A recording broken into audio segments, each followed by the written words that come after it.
네, 오늘의 정치권 이슈 짚어보겠습니다. 성일종 국민의힘 정책위의장, 전재수 더불어민주당 의원 두 분 나오셨습니다. 어서 오십시오. 네, 안녕하십니까? 네, 의원님 먼저 여쭤보지 않을 수가 없습니다. 이재명 대표 체포동의안이 생각보다 많이 이탈표가 나왔습니다. 많이 나왔습니다. 예, 많이 나왔고요.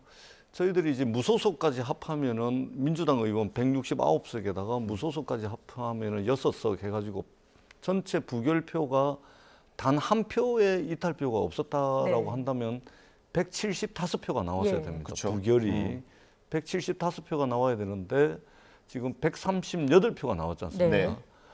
그리고 무효 기권표도 사실상 이제 가결 던지진 않았지만 어떻든 이제 부결로 보기는 어렵기 때문에 소극적 찬성이라는 말도 하더라고요. 아마 전하고자 하는 메시지는 그런 것이겠죠. 그런 측면에서 보자면 예상했던 것에 상당한 이제 표가 나온 것이다. 이렇게 평가를 하지 않을 수가 없고, 그리고 사실은 이제 한 표결 한 2, 3일 전부터 무효표가 상당히 좀 나올 거다. 이런 이야기들이 당내에서 좀 돌긴 돌았거든요. 그럼에도 불구하고 저희들은 반신반의했죠. 왜냐하면 의원총회에서 어떻든 압도적 다수로 부결하는 것으로 해서 굳이 당론으로 채택할 필요가 없을 정도의 분위기가 분명히 있었거든요. 그런 측면에서 이제 상당히 좀 놀라운 결과고 충격적인 그런 이제 표 결과다. 그렇게 저희들은 평가하지 않을 수가 없습니다. 그래서 더 민주당 내부 분위기도 뒤숭숭하지 않을까 싶은데, 오늘 아침 민주당 의원들의 목소리를 저희가 한데 모아봤습니다. 먼저 녹취 듣고 이야기 이어가겠습니다. 행여라도 지금 차기 공천을 생각해서 현 지도부로는 내가 계속 정치를 하는 것이 위험하겠다라고 걱정하는 분들이 이번에 이제 나선 거라면 그거는 소위 말해서 지금 당의 분열 이런 것들을 유도하거나 염두에 두는 사람들이 볼 때는 박수를 칠 일이 될 텐데 전 그 정도까지는 아닐 거라고 좀 믿고 싶습니다. 그런 아쉬움은 좀 있는 것 같습니다. 의원총회에서 저희들이 이제 자유 발언이라든가 충분히 의견들이 이제 교류가 되는 건데, 거기에서는 그런 의견이 없다가 이게 표로서 딱 나왔다라는 것은 어떤 의도가 좀 있지 않았냐, 이렇게 해석이 되는 것이죠. 그 정도 숫자가 나온 거는요, 그냥 우연히 합쳐져서 합산된 그런 숫자가 아니고 어느 정도 3-3-5 교감을 이루어진 것은 맞을 겁니다. 그러나 누가 한두 사람이 기획해가지고 전체적으로 조직적으로 움직였다, 이것도 좀 과대하게 해석하는 거지만 그러나 의원들이 자신의 생각이 있고 또 다른 사람과의 소통을 통해서 얻어진 그런 것이 있기 때문에 그냥 각각 생각하고 그냥 그것이 합산된 결과는 아니라고 생각됩니다. 네, 물론 자율투표에 맡기기는 했지만 이 대표가 이전에 계속 꽤 많은 의원들을 만나러 다니기도 했고요. 결과적으로 원내에서 표 단속이 되지 않은 셈이 됐는데, 성 의원님께서 보시기에는 이탈표가 이렇게 많이 나온 원인은 어디에 있다고 보십니까? 민주당이 살아있는 거지요. 범죄 혐의자 이재명 대표의 범죄 혐의들을 지금 다 부정을 많은 사람들이 민주당 내에서 하고 있지만 그중에 많은 분들은 이에 대한 인과관계를 봤었을 때 양심적으로 올바른 판단을 해야 되겠다라고 저는 이 올바른 판단을 했다, 이렇게 판단을 하고 있어요. 그래서 민주당이 그래도 양심 세력이 상당히 살아있음을 국민들께서 안도하실 거라고 보여지고요. 우리가 그냥 상식선에서 이 문제를 바라봐야 돼요. 무슨 얘기냐 하면 대장동 사업을 할 때 50% 플러스 한 주를 가졌잖아요. 성남도시개발공사가. 이 한 주의 의미는 뭐냐 하면 민간 땅을 강제 수용을 하는 거예요. 근데 민간 땅이 한 600만 원 시가가 갔거든요. 국가가 수용을 하면서 270만 원, 80만 원 이 정도 선에서 아마 수용한 거로 알고 있는데, 그 땅을 뺏긴 분들이 어떻게 했어요? 왜 그 땅을 강제 수용을 하죠? 공권력을 가지고 시장이기 때문에 가능한 거잖아요. 공익을 위해서 하는 거란 말이죠. 그런데 그 이후에 보면 공익이 됐는가 우리가 따져봐야 돼요. 임대주택을 짓는다 그랬다가 분양주택으로 바꿨어요. 네. 누구를 위해서 바꿨을까요? 본인한테 도움이 안 되면 땅을 한 주를 더 가지고 공권력으로 수용을 하고 임대주택을 분양주택으로 업자한테 바꿔주고 직원들이 엄청나게 반대를 했습니다. 그 예. 직원들 좌천을 시켰단 말이지요. 그런 일을 왜 본인이 이런 일을 했을까요? 본인한테 도움이 안 되면 그 일을 할 수 있을까요? 이러한 것들이 기본적으로 베이스에 깔려 있는 겁니다. 네. 그렇기 때문에 이런 판단을 국회의원들이 못할 리가 없지요. 저는 뭐 공천권 얘기도 나오고 그렇지만 제가 바라보는 견지에서는 이러한 아주 원초적인 아주 기초적인 문제에서 저는 의원님들께서 굉장히 고민을 했을 거예요. 예. 그렇기 때문에 이러한 양심의 판단을 어제 내렸다 이렇게 보고 있죠. 뭐 일부에서는 당권 얘기가 나오긴 합니다. 원인이 뭐라고 보십니까? 일단 당내에 흐름이 두 가지가 있습니다. 하나의 흐름은 원래 야당은 공격하고 비판하고 대안을 제시하면서 득점을 해야 되고 그다음에 윤석열 정부가 잘하는 게 하나도 없지 않습니까? 뭐 보여주는 게 하나도 없잖아요. 그럼에도 불구하고 윤석열 정부의 민낯이 제대로 드러나려면 야당이 야당답게 공격하고 비판하고 대안을 제시를 해야 되는데 사법 리스크에 발목이 잡혀 있으니 이게 야당이 야당으로서의 역할을 못한다라고 주장하시는 하나의 흐름이 있고 또 하나의 흐름은 수사 총량으로 보나 수사 규모로 보나 수사 기간으로 보나 수사의 건수로 보나 이것은 그야말로 검찰공화국 저리 가라 할 정도로 오로지 수사와 기소권을 가지고서 국정 운영을 하고 있는 윤석열 정부가 정적을 죽이기 위해서 야당 탄압을 하고 있는 것이기 때문에 이재명 대표를 중심으로 똘똘 뭉쳐가지고 끝까지 맞서 싸워야 된다. 예. 이런 이제 두 가지 흐름이 당내에 있는 겁니다. 네. 이러한 흐름이 이번에 표결 결과로 나온 것이고 그렇기 때문에 이재명 대표가 어제 결과가 나오고 난 뒤에 당내 의원들과 소통을 더 하겠다라고 이제 말씀을 하셨는데 저도 그렇게 생각을 합니다. 저희들이 힘들고 어려울 때 정말로 사력을 다해서 지혜를 모아야 될 때가 분명히 있습니다. 네. 민주당의 지금 처지와 상황이 바로 그런 상황입니다. 지혜를 모으고 두 마디 할 거 한 마디로 좀 줄이고 그다음에 좀 톤 다운 시켜가지고 이 상황을 냉정하게 좀 보고 어떻게 하면 윤석열 정부가 일방통행을 하고 있고 오로지 수사와 기소권에 의지한 국정 운영을 하고 있는 이 윤석열 정권을 적절하게 통제하고 국민들의 의견을 말하자면 이해와 요구를 어떻게 하면 국정에 잘 반영시킬 것인가 이것을 고민하는 야당의 역할을 이제 지혜롭게 좀 찾아 나가는 그런 기회, 그런 계기로 삼아야 된다. 네. 그렇게 생각을 합니다. 이게 보면은 수사와 기소에 의해서 검찰 독재다 이렇게 얘기를 하고 정적 죽이기다 그랬고 야당 탄압이라고 이렇게 이제 이재명 대표 측에서 그렇게 했어요. 네. 다른 의원님들도 그 부분에 대해서 양식 있는 의원님들께서 이거를 반박할 수는 없잖아요. 네. 이번에 판단은 이러한 정치적인 대응이 잘못됐구나. 사법 대응을 사법적으로 해야지 정치적 대응을 하는 거가 잘못됐다라고 의원들께서 판단했기 때문에 많은 반란표가 나온 것이지요. 이거를 이재명 대표가 정확하게 알아야 되고요. 예. 이재명 대표는 지금 현재 이걸 정치 문제화해서는 안 됩니다. 본인이 이론 한 푼 취한 적이 없다. 먼지 한 톨 먹은 게 없다 그랬잖아요. 그 말을 믿게 하려면 본인이 이 방탄의 철갑옷을 쓰고 있으면 안 돼요. 예. 본인이 더 떳떳하게 대응을 하면서 민주당 의원들한테 도와달라고 손을 내밀어야 되는데 네.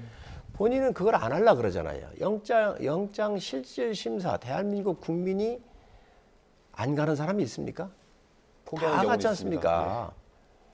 옛날에 권성동 의원께서도 오해받은 일이 있었어요. 그 채용 비리 때문에 강원랜드.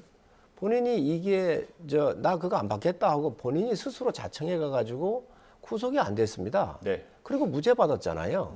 그러한 떳떳한 큰 그릇도 있어요. 예. 그런데 야당의 169석의 정말 초대형 야당의 당대표고 대권 후보입니다. 지낸 분입니다. 네. 이런 분이 이렇게 비겁하게 하는 거에 대해서 민주당이 이걸 동의할 수 있겠습니까? 저는 특히 정치적 대응으로 윤석열 정부가 뭐 기소 독점권 가지고 다 이걸 한다 이렇게 얘기를 하는데 제가 볼 때는요. 이 사건이 너무 광대하고 큽니다. 네. 대장동에서부터 성남 FC에서부터 백현동 지금 아는 것도 많잖아요. 너무 광대하고 너무 많은 사람이 들어와 있다가 보니 이게 그럴 수밖에 없는 거예요. 네. 근데 이거를 마치 야당 탄압이고 정적 죽이기라고는 프레임으로 가져간 것 자체를 민주당 의원들께서 판단을 제대로 하신 거죠. 저도 한 말씀 좀 덧붙이자면 우리가 이 시점에서 윤석열 정부 이제 출범한 지 1년이 다 돼가는 이 시점에서 우리가 왜 민주주의를 할 수밖에 없고 민주주의를 하고 있는지를 한 번쯤은 되새겨 봐야 됩니다. 즉 민주주의라는 것은 사람마다 제각각 생각이 다르기 때문에 민주주의를 할 수밖에 없습니다. 예. 내 생각만이 답이고 내 생각만이 옳기 때문에 내가 하고 싶은 대로 하겠다. 더더구나 그것이 국정 최고 책임자의 국정 운영이라고 한다면 일방통행은 할 수가 없는 것이죠. 네. 그렇기 때문에 생각이 다양하고 상대방의 존재를 인정하지 않을 수 있는 방법이 없기 때문에 저희들이 오늘날 민주주의를 하고 있는 겁니다. 그런데 윤석열 대통령의 국정 스타일을 보십시오. 자기 편 안에서도 다른 생각을 가진 사람은 전부 숙청해버립니다. 당원과 국민들이 뽑은 이준석 당대표 몰아내줘, 유승민 전 의원 몰아내줘, 나경원 전 대표 무릎 꿇리죠, 안철수 대표 아무 말도 하지 않으면 아무 일도 생기지 않는다. 그 협박이죠. 그러니까 이 다른 생각을 인정은 안 합니다. 그것도 자기 편 안에 있는 사람조차도. 그리고 전 정부에 대해서 어떻습니까? 오늘도 4분인가 기소를 했습니다. 네. 말도 안 되는 거 가지고 기소를 하죠. 아니, 사람을 16명이나 죽인 이 살인마를 북한으로 돌려보냈다고 세상 전지에 대한민국 청와대 고위공직을 지낸 분을 기소를 합니다. 이게 말이 되는 겁니까? 뿐만 아니고 전 정권뿐만 아니고 야당과 야당 대표에 대해서도 마찬가지입니다. 다른 생각을 가졌다고 정치적으로 경쟁했던 사람 수사 기소권 동원해가지고 검사 여러 수십 명, 검찰 수사관 여러 수백 명, 300군데를 넘는 압수수색을 하고 나올 때까지 털어댑니다. 죄가 있으면 당연히 죄를 받아야 되겠죠. 그러나 국가 공권력, 수사권, 기소권이라고 하는 국가 형사권을 행사를 할 때는 최소 필요 조건에 한해서만 하는 겁니다. 네. 왜냐하면 그것 자체가 일방적이고 폭력적인 성격을 내재해 있기 때문에 그런 것입니다. 그렇기 때문에 윤석열 대통령께서 다른 생각이 존재한다는 것, 그리고 상대방의 존재를 인정하는 이 위에서 국정 운영이 이루어져야 되고 그것이야말로 바로 우리가 민주주의를 할 수밖에 없는 이유라는 것을 한 번쯤은 생각해야 될 때가 왔다. 누가 보더라도 지금 수사 규모, 수사 기간, 수사 건수, 수사 규모로 볼 때 누가 이게 공정한 수사라고 이야기를 할 수가 있겠습니까? 더더구나 김건희 여사라든지 그 장모 되시는 최은순 씨라든지 또는 윤석열 대통령께서 대통령 선거 기간 중에 여러 가지 허위사실 이야기한 부분들이 있지 않습니까? 네. 전부 불송치 무혐의 나오고 있지 않습니까? 누구에 대해서는 가혹한 칼날을 들이대고 누구에 대해서는 한도 끝도 없이 무딘 칼날을 들이댄다면 같은 기준과 같은 잣대를 가지고서 이 수사가 진행되고 있다라고 받아들이고 인정할 만한 국민이 누가 있겠습니까? 이런 측면에서 저희들은 검찰공화국의 정점을 지나고 있다. 수사 기소권을 통한 국정 운영이 언제까지 가능할지 저는 오래 가지 못한다. 이 말씀을 꼭 드리고 싶습니다. 저는 우리 전 의원님 말씀에 동의할 수가 없는 것이 민주주의의 가장 근본은 법치예요. 법치가 바로 서야 돼요. 법을 위반한 거 아니에요?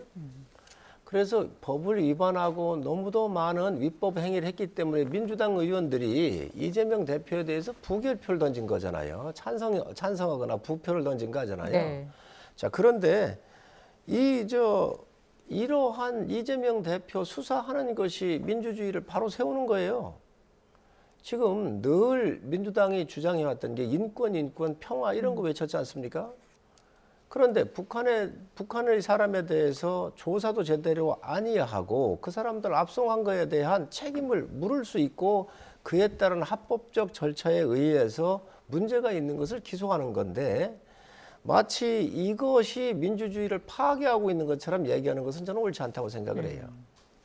오히려 민주당 의원들께서 이 이재명 대표를 더 법정에 세울 수 있도록 더 강력하게 밀으세요. 그리고 끌고 가셔야 돼요. 진짜 세워야 돼요. 그래놓고 나서 누구 얘기를 하더라도 얘기를 해야지. 지금 현재 이 이재명 대표에 대한 방탄이 대한민국 민주주의를 완전히 붕괴시킨 거예요.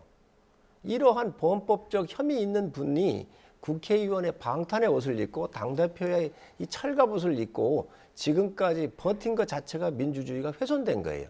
이거를 검사하고 이거를 수사하고 있는 검찰을 비난할 요소가 아니라니까요. 그렇지 않습니까? 네. 잠시만요. 저희가 이재명 대표 오늘 아침 공개 일정이 있었어서 백브리핑 영상이 들어온 것 같습니다. 저희가 이재명 대표 입장을 좀 들어보고 대담을 이어가겠습니다. 지금 걸려 있는 그림 말고요. 이재명 대표의 백브리핑 보겠습니다. 네, 틀어주세요. 지지자들이 지금 가결 투표하신 분들 색출하고 있는데 그거에 대해서는 자제 요청하실 건가요? 자, 여러분, 급식 노동자들이 얼마나 어려운 환경에서 고통받고 있는지 관심 가져주시고 우리 사회 노동 환경 개선에 더 관심 가져주시기 바랍니다. 이재명을 잡느냐 못 잡느냐 이런 문제보다는 우리 물가도 잡고 경제도 개선하고 사람들의 삶도 더 낫게 만드는 문제에 많이 관심 가지시기 바랍니다. 대표님 혹시 원칙 해명 좀 하실 건가요? 전재수 의원님께 질문 드리겠습니다. 이게 어쨌든 검찰이 추가 영장 청구할 거라는 전망이 많지 않습니까? 그럴 겁니다. 검찰은. 지금 표결된 숫자만 보면 10표만 더 넣으면 이제 영장 심사에 나가야 되는 상황이 되는 건데 그러면 자칫하면 이재명 대표가 떠밀려서 영장 심사에 나가는 그런 경우가 생길 수도 있는데 그러니까 최악의 상황이 되는 것이죠. 네. 예. 이게 국회에서의 어떤 체포동의안 표결 절차라는 것이 믿고 싶지는 않지만 사법부의 어떤 실체적 진실을 두고서 판단하는 것이 아니고 국회에서 어떤 절차와 과정 그 상황에 의해서 사법부가 구속영장을 바로 발부할 수도 있는 그런 상황이 올 수도 있는 것이거든요. 네. 그러니까 결코 이제 그런 일이 있어서도 안 되고 최악의 그림이 될 수 있다. 만약에 네. 그런 상황이 온다면 이제 그렇게 생각을 하고 지금 이제 뭐 SNS 상에서 이제 그 부결표 또는 가결표 그다음에 저기 기권표, 무효표 네. 던진 분들이 이제 색출한다고 예. 지금 SNS에서 막 이제 그러고 있던데 저거 한다고 뭐 해결될 문제가 아닙니다. 저거 해서 해결이 된다면 저라도 나서서 취재를 해보겠습니다. 근데 해결 방법이 아니죠. 어떻게 하겠다는 겁니까? 그래서 그러기 때문에 저는 이재명 대표가 이 상황에서도 물론 이제 상당히 이제 충격을 받으셨겠지만 예. 오히려 좀 나서서 이럴 때야말로 우리가 정말로 지혜를 모아야 될 때다. 정말로 위기를 기회로 만들어야 될 때가 바로 이때다. 예. 이렇게 이제 말씀을 해주시는 것이 제가 볼 때는 더 큰 지혜를 모으는 길이 아닌가 그렇게 생각을 합니다. 근데 그 이재명 대표 측근도 그러니까 친 이재명계에서는 최선의 방법이 뭉치는 거다라고 보는 것 같고 비명계에서는 이 정도 됐으면 이재명 대표가 결단을 해야 된다라고 보는 거 아닙니까? 그러니까 이제 그게 이제 두 가지 흐름이 있는 것이죠. 네. 그 흐름 사이에서 이제 결국은 이제 선택을 해야 되는 것인데 쉬운 선택은 아닙니다. 쉬운 선택은 아니고 어떻든 검찰은 다시 영장을 청구를 할 겁니다. 네. 제가 볼 때는 아까도 말씀드렸지만 우리 성일종 의장님께서 이제 법치 말씀을 하셨는데 말씀 잘 하셨습니다. 법치라는 것이 만인이 법 앞에 평등해야 되는 거 아닙니까? 이재명 대표에 대해서는 지금 차고 넘치는 수사를 하고 있습니다. 압수수색도 300번 이상 했고 뭐 하시라니까요. 근데 왜 김건희 여사, 윤석열 대통령 그 장모에 대해서는 안 하냐 말입니다. 안 하냐고. 안 하는 것이 합당합니까? 범죄 혐의가 차고 넘치잖아요. 더더구나 제가 늘 드리는 말씀이지만 자백한 범죄에 대해서도 수사 안 하지 않습니까? 허위 이력, 허위 경력, 허위 수상 실적 김건희 여사가 직접 국민들께 죄라면 죄다라고 자백을 한 범죄에 대해서도 수사 안 합니다. 그렇지 않습니까? 그렇기 때문에 법치를 말씀을 하시려면 들이대는 사법적 기준과 잣대가 공정해야 된다. 예.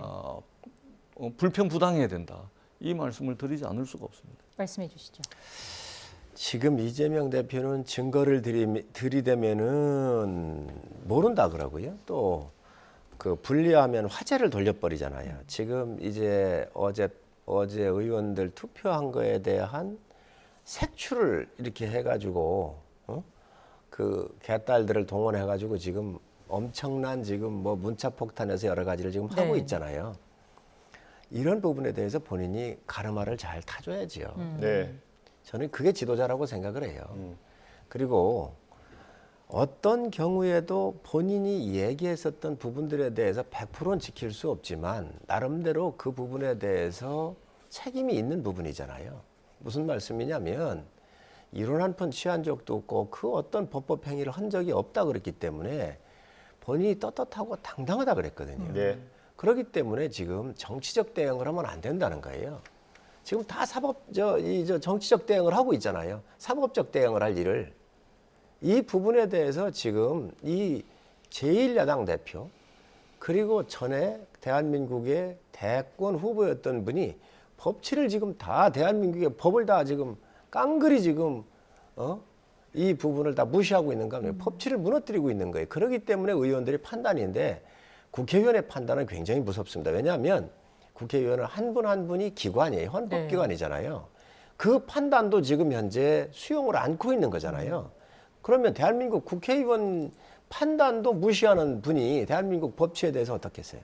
그렇기 때문에 이 부분에 대해서는 이재명 대표가 정말 정치적 대응이 아닌 아까 우리 지금 민주당에서 그 두 가지의 흐름이 있다 그랬는데 두 가지 흐름이 있을 수가 없습니다. 그저 법치에 대한 개념으로만 가면 되는 거지요. 알겠습니다. 제가 저희가 주제를 넘어가야 되는데 그렇게 합시다. 네, 감사합니다. 제가 주제 넘어가기 전에 오늘 윤석열 대통령이 공개 일정이 하나 있었던 모양입니다. 바이오헬스 신시장 창출 전략 회의가 있었고요. 여기서 이 산업을 국가 핵심 전략 사업으로 키우겠다고 약속했습니다. 관련 발언이 준비되어 있습니다. 들어보고 다시 돌아오겠습니다. 바이오헬스 산업을 핵심 전략 산업으로 키워나가기 위해 역량을 모으고 지원할 생각입니다.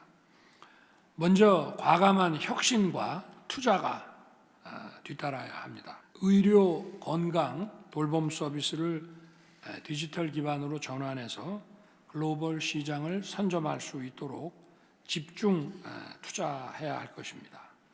또한 벤처와 청년들이 이 분야에 도전하고 이를 주도해 나갈 수 있도록 한국판 보스턴 클러스터 조성을 적극 추진할 생각입니다. 바이오 헬스 산업의 성장은 데이터를 어떻게 활용하느냐에 달려 있다고 해도 과언이 아닙니다. 바이오 헬스 산업이 경쟁력을 가질 수 있도록 데이터와 관련된 제도를 개선하고 정비해야 됩니다. 네, 신시장 창출 전략회의에서의 윤 대통령의 관련 발언 전해드렸고요. 다음 주제로 이어서 넘어가 보겠습니다. 민주당이 이제 국가수사본부장에 임명된 지 하루 만에 낙마한 정순신 변호사와 관련해서 일명 정순신 방지법을 당론으로 추진하기로 했다라고 들었습니다. 일단 그 내용부터 설명을 해주실까요? 일단은 갑자기 제가 생각이 안 나는데 그게 아마 인사검증 과정을 좀 고치는. 제가 그 지금 현재 이제 정부 고위직에 대한 인사검증 업무를 법무부가 사실 법령을 개정을 해서 인사관리정보단을 구성을 해야 되는데 시행령만 고쳐가지고 국회 우회를 해가지고 시행령 고쳐가지고 법무부가 인사정보관리단을 출범을 시켜서 정부 고위직 인사에 대한 검증을 하고 있습니다. 그래서 이러다 보니까 지금 엉망진창이 된 겁니다. 도대체 몇 번째입니까 인사 참사가.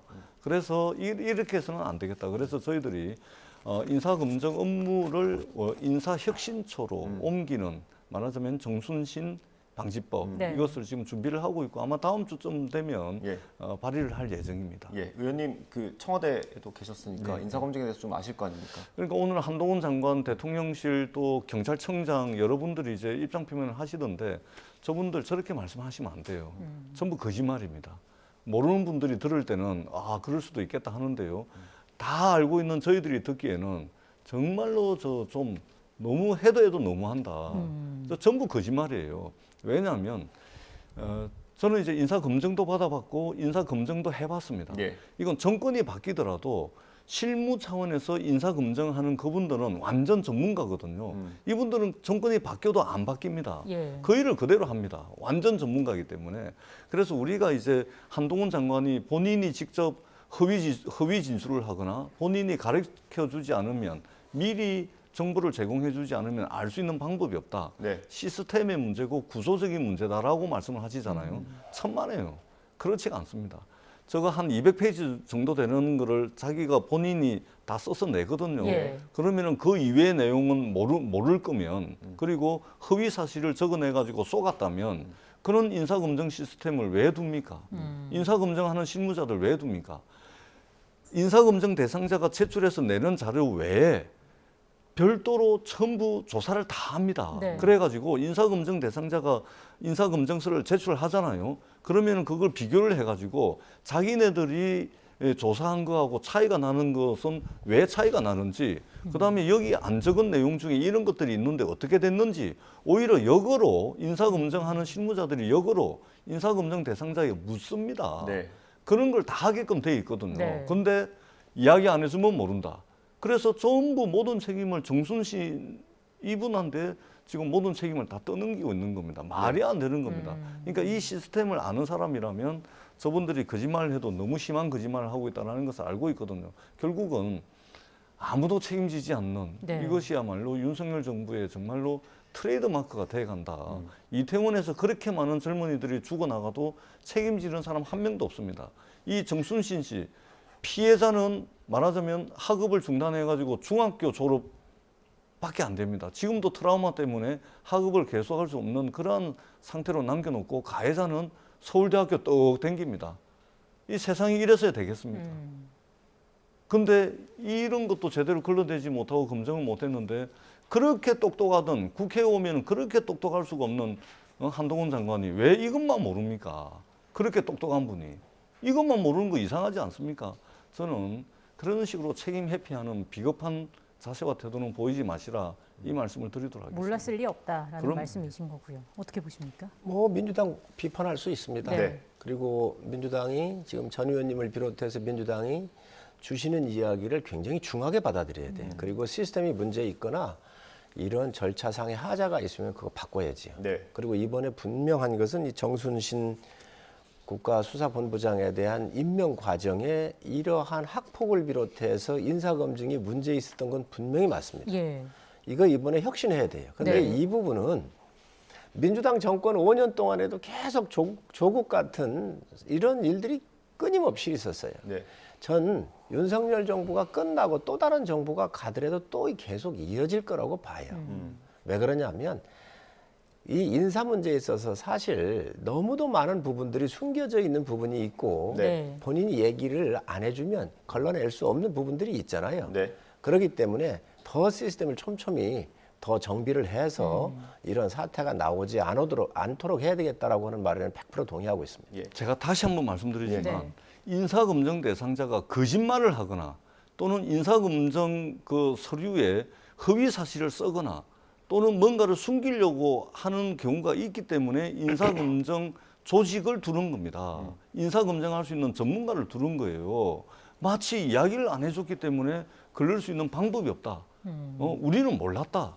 이렇게 하면 세상 전체에 왜 국민 세금 가지고 인사검증 조직을 만들고 거기에 사람들 배치해가지고 인사검증 업무를 왜 합니까? 인사검증 대상자가 미처 파악하지 못하거나 또는 제출하지 않았거나 또는 거짓말을 했을 경우에 그것을 가려내기 위해서 인사검증을 하는 것이고 그래서 조직이 필요한 거고 그래서 예산과 인력을 둬가지고 사람을 쓰는 겁니다. 예. 그런 식으로 그 모면을 하려고 하지 마시고 잘못했다 그러고 그다음에 여기서 끝날 것이 아니고 지금 가해자는 서울대학교 다니고 있는 거 아닙니까? 네. 피해자는 날개가 꺾여가지고 지금도 자신의 꿈은커녕 지금 제대로 사회생활도 못하고 있는 거 아닙니까?